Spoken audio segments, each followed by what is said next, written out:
Film की शुरुआत होती है एक ऐसी दुनिया से जहां पर ज़ॉम्बी वायरस का हमला हो चुका है, जिस हमले ने दुनिया में तबाही फैला दी है।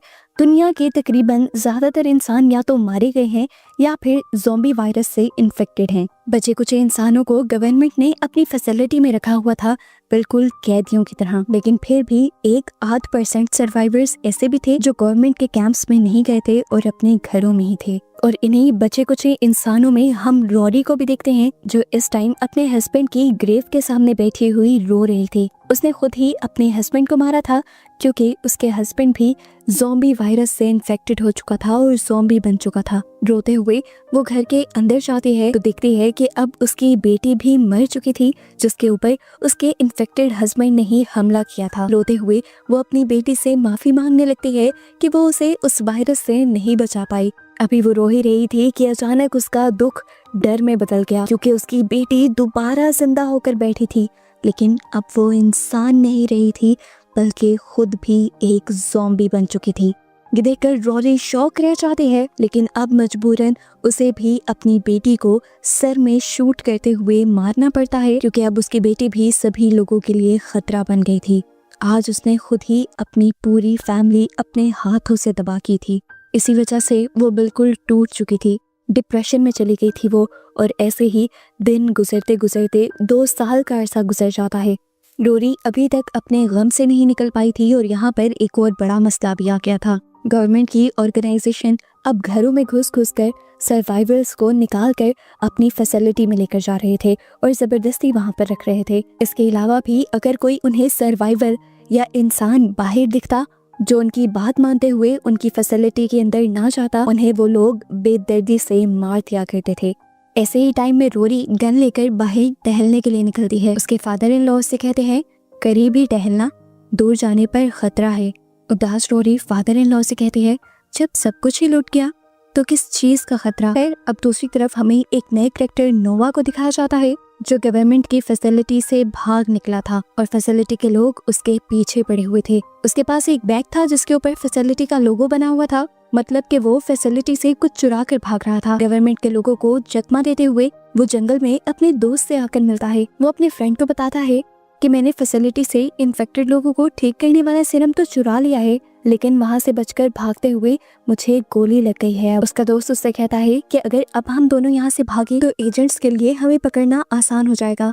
तुम एक काम करो, अपनी टोपी मुझे दो और यहाँ से भाग जाओ। नोवा अपने दोस्त को छोड़कर नहीं जाना चाहता था, पर उसका दोस्त नोवा को याद दिलवाता है कि तुम्हारे बेटे को इस टाइम इस सीरम की बहुत ज्यादा जरूरत है और तुम्हारे पास सोचने का वक्त नहीं है। वो नोवा की टोपी ले लेता है और नोवा यहाँ से भाग जाता है। और इतने में ही गवर्नमेंट के एजेंट्स भी यही करीब आ जाते हैं, जिन पर गोलियां चलाते हुए नोवा का दोस्त उन्हें नोवा से डिस्ट्रैक्ट करने की कोशिश करता है। एक एजेंट उससे काफी चालाक थी, वो उसके पीछे आकर उसके ऊपर बंदूक तान देती है और जैसे ही नोवा का दोस्त पीछे मुड़कर दिखता है तो वो बंदूक के पिछले हिस्से को उसके सर पर मारते हुए उसे बेहोश कर देती है।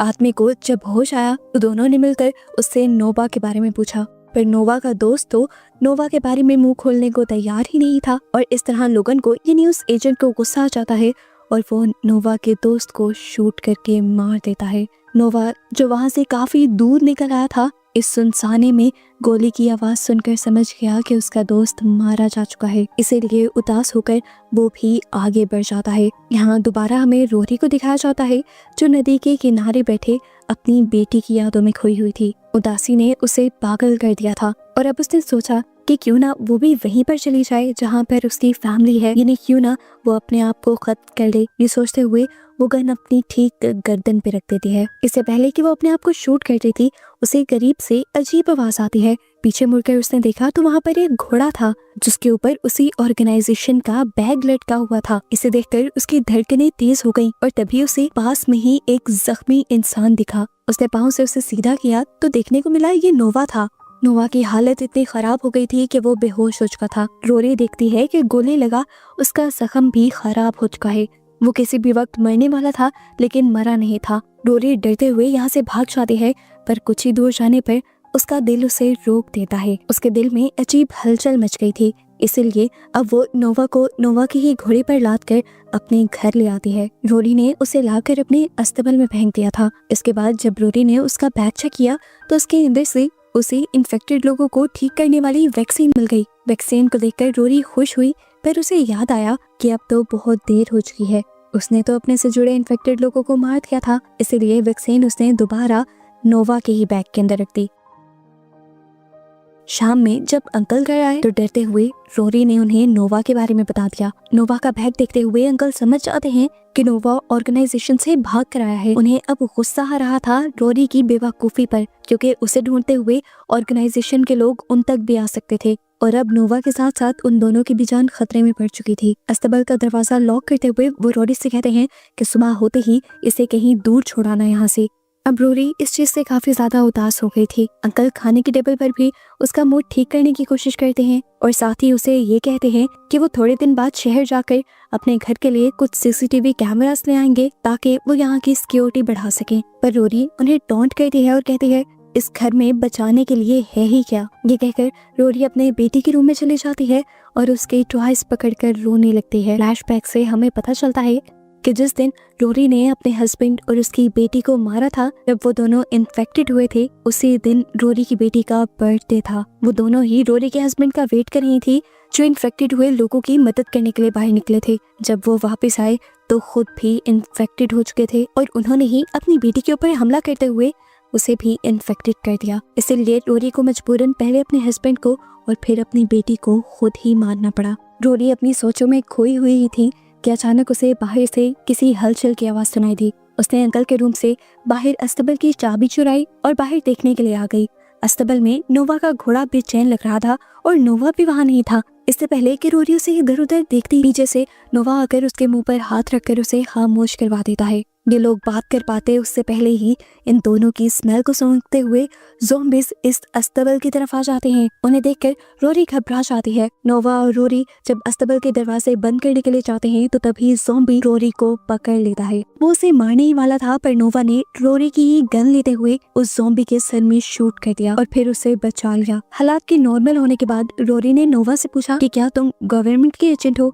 नोवा जवाब देता है नहीं, मैं उनमें से नहीं हूँ, तुम मेरा बैग मुझे दे दो। रोरी जानती थी कि नोवा उस बैग के लिए बेचैन क्यों है।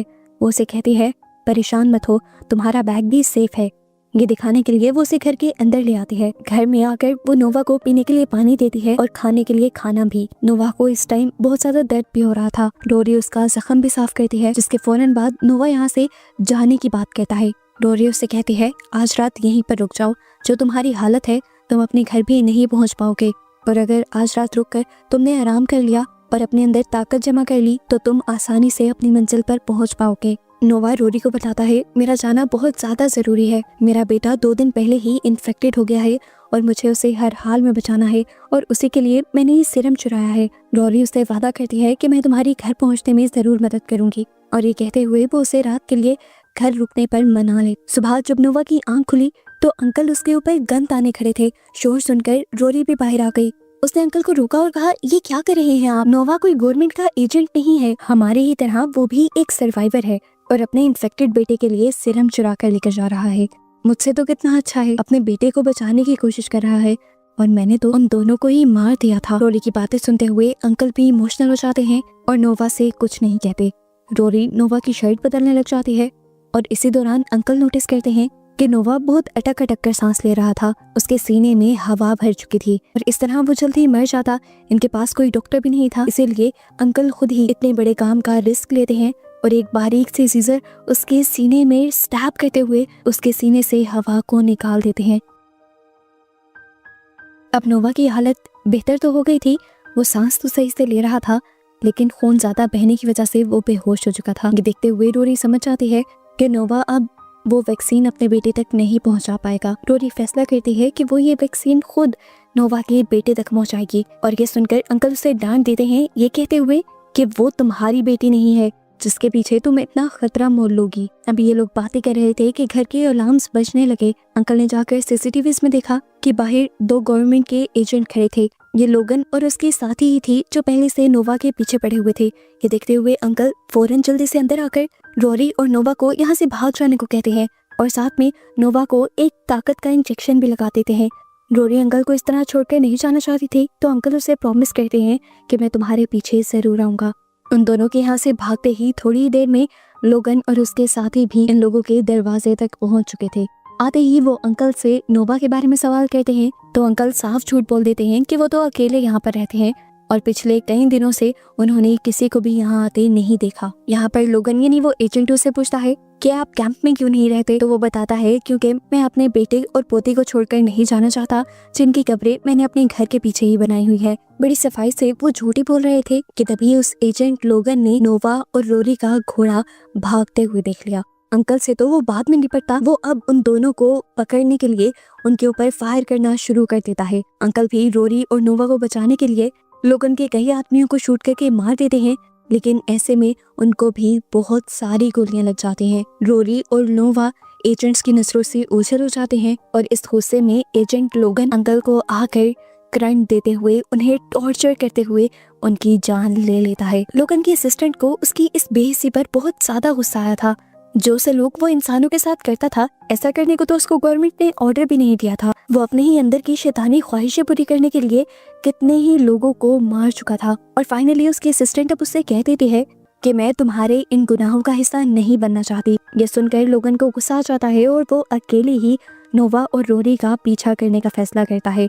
इधर हम देखते हैं कि नोवा और रोरी आ चुके थे जंगल के पास, जहाँ पर आकर नोवा रोरी से कहता है कि तुम अपने घर वापस लौट जाओ, अब मैं आगे चला जाऊंगा। ये सुनकर रोरी कहती है नहीं, मैं तुम्हारे साथ तुम्हारे घर तक जाऊंगी। मैं अपनी बेटी को, अपने हस्बैंड को नहीं बचा पाई, लेकिन मैं इस गिल्ट के साथ नहीं मरना चाहती कि मैंने तुम्हारे बेटे को भी बचाने में तुम्हारी मदद नहीं की। नोवा उसकी कंडीशन को समझते हुए हाँ में सर हिलाता है और उसे एक ऐसा स्प्रे देता है जिससे ज़ॉम्बीज़ उनको स्मेल नहीं कर पाएंगे और वो आसानी से अपने घर पहुंच जाएंगे। अभी ये लोग बातें ही कर रहे थे कि पीछे से लोगन इनके करीब पहुंच गया और दूर से ही उनके ऊपर गोलियां बरसाने लगा, जिसमें से एक और गोली नोवा को लग गई।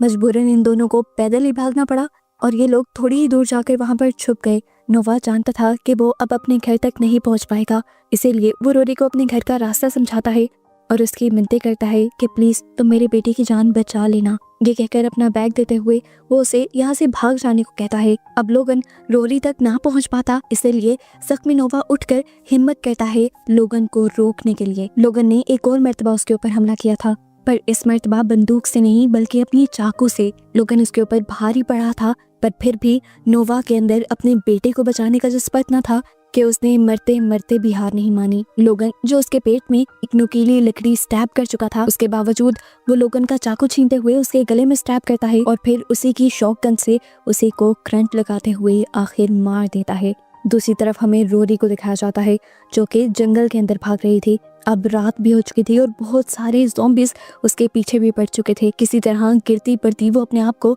इन ज़ॉम्बीज़ से बचाते हुए एक दरख्त के पीछे जाकर छुप जाती है और ज़ॉम्बीज़ से बचने वाला स्प्रे अपने ऊपर डाल लेती है, जिसके बाद वो दोबारा भागना शुरू करती है। तो इस मर्तबा उसके कदमों की आवाज़ को सुनते हुए एक ज़ॉम्बी उसके पीछे पड़ जाता है। ये ज़ॉम्बी पीछे से आकर जल्दी से उसके ऊपर हमला भी कर देता है, लेकिन रोरी भी पूरी ताकत से उसको नीचे गिराते हुए उसके सर को पास पड़े पत्थर से कुचलते हुए आखिर उसे मारने में कामयाब हो जाती है। उसे मारकर उसे ऐसा लगा था कि जैसे उसने ये दुनिया जीत ली हो। वो सेटिस्फाई होकर खड़ी हुई तो उसे पता चला कि उस ज़ॉम्बी ने उसे भी काट लिया था और अब जल्द ही वो भी इन्फेक्टेड हो जाएगी। वो इसी शौक में थी कि उसे एक वियन आता है जैसे उसकी बेटी उसका इंतजार कर रही हो। ये देखते हुए उसने फैसला किया कि वो हार नहीं मानेगी। उसने अपना सफर दोबारा नोवा के घर की तरफ शुरू कर दिया। अपनी बिगड़ती हुई हालत के साथ आखिर वो सुबह होने तक नोवा के घर तक पहुंच भी गई। उसने बैग दरवाजे पर रखा और उसके बाद दरवाजे को नॉक करते हुए पीछे हो गई। दरवाजे की दूसरी तरफ से नोवा की मॉम निकली थी, जो दरवाजे पर नोवा का बैग देखते हुए रोरी से बेचैन होकर नोवा के बारे में पूछती हैं। तो यहाँ पर नोवा उन्हें कुछ कह नहीं पाती और बस रो देती है और ये देखकर नोवा की मॉम समझ जाते हैं कि उनका बेटा अब मर चुका है। वो उस बैग को उठा लेती हैं, जिसके बाद रोरी भागकर नदी के किनारे आ जाती है, क्योंकि वो जानती थी अब वो ज़ॉम्बी बन जाएगी और अगर इन लोगों के पास ठहरी तो इन लोगों के लिए खतरा बन सकते हैं। नदी के पास बैठे हुए उसे दोबारा एक वियन आता है कि जैसे वो अपनी बेटी से मिलने वाली है, उसकी बेटी इसका इंतजार कर रही है। यही सोचते हुए वो मुस्कुराते हुए अपनी गर्दन के नीचे गन रखकर अपने आप को शूट कर देती है और आखिर मर जाती है। आखिरी टाइम पर उसकी आंखों को बदलता हुआ दिखाया गया था, जिसका मतलब था कि अगर रोरी अपने आप को ना मारती तो वो भी एक ज़ॉम्बी बन जाती, लेकिन उसने अपने आप को मारकर इस दुनिया में एक और ज़ॉम्बी बढ़ने से बचा लिया था। और बस यही सब दिखाते हुए ये मूवी यहाँ ख़त्म हो जाती है।